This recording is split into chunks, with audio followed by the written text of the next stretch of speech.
Vamos falar um pouco sobre o estresse. Sim, as pessoas estão estressadas. O Brasil é um país com altíssimo índice de estresse. O estresse no trânsito, o estresse no trabalho, o estresse nas relações familiares, o estresse com a política, o estresse com a dificuldade financeira, o estresse com o nosso governo, o estresse de maneira geral. Não pense que o Brasil é um país em que as pessoas são naturalmente felizes só porque temos carnaval e temos praias e temos calor.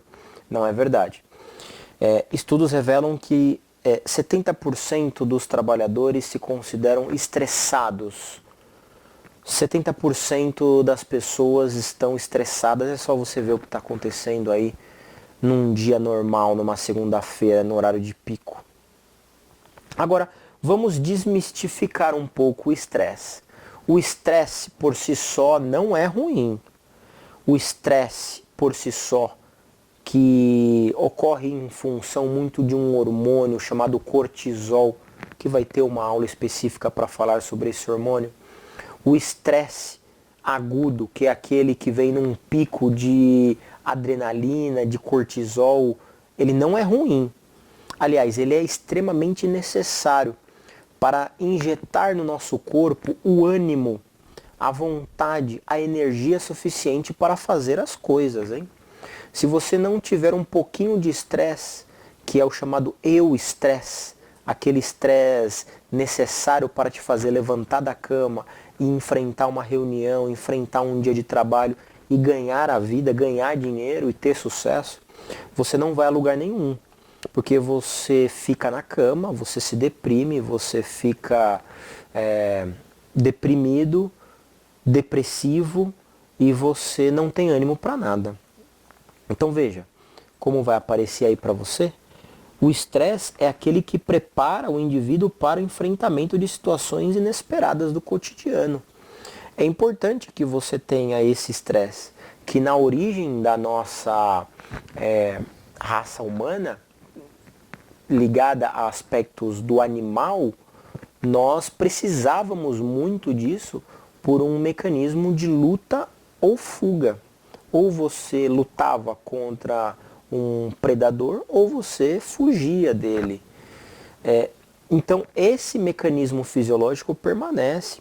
E ainda bem que temos ele, porque senão seríamos totalmente passivos frente aos problemas da vida.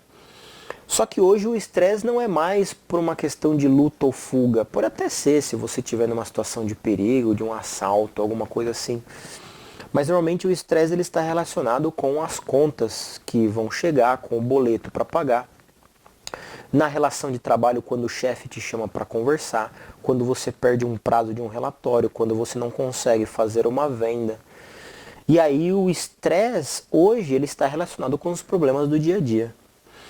E o problema é que a sequência de estresse, um dia após o outro, em grandes picos, sem um controle mental, sem um ambiente profissional adequado, que levam a um esgotamento mental e que levam a um esgotamento profissional, podem levar ao chamado estresse crônico. E o estresse crônico é aquele que perdura na pessoa, mesmo quando o problema não está na frente dele.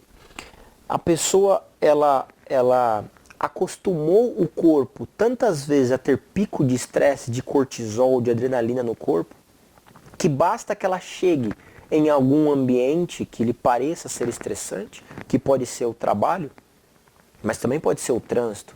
Só o fato da pessoa parar o trânsito, ela fica totalmente estressada, ela pode ter um ataque de pânico. Ela pode ir para o trabalho e ter um ataque de pânico no trabalho.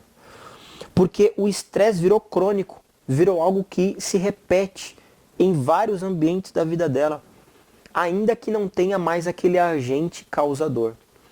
E aí, o estresse crônico é aquele em que as situações vivenciadas são vivenciadas por um período prolongado, com pouca opção de controle. E você tem as manifestações biológicas e as manifestações comportamentais. As manifestações biológicas geram doenças E as manifestações comportamentais podem gerar, por exemplo, a síndrome de burnout, que não deixa de ser uma doença hoje psicológica. Então veja só, o estresse por si só não é ruim. O problema é eu me acostumar com a situação de estresse, fazer disso a minha rotina, achar que isso é bom, não ter mecanismos para controlar. E aí, pumba, eu tô numa panela de pressão, ponto para explodir.